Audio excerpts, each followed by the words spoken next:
mag-asawa. Nagtulungan sila. Nagbabandel. Yan.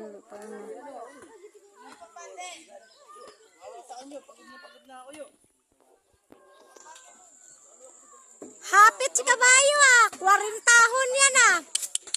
Pwede ka namin kasuhan sa mga ganyan muna. Oy!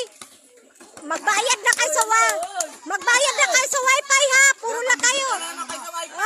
Puro na kayo pagloko ha. Bantay lang kayo. Tawanan ta kayo. Pag nasarapan kayo ng bahay maglaro ha. Nahuli mo na ako nakakunik sa wifi nyo.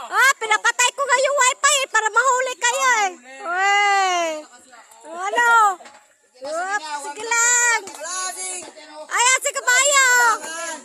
Napa-hotspot si kabayo. Napa-scan pa.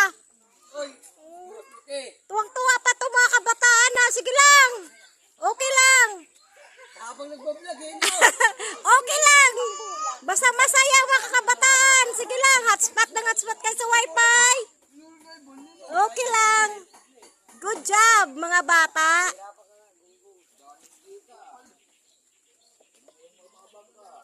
Puno. Hapit sa kabayo talaga.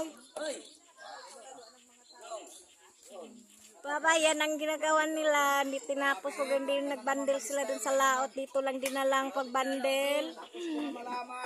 Tapos kung lang malaman itong mga nag-ano na sila. Bye-bye kay ma'am.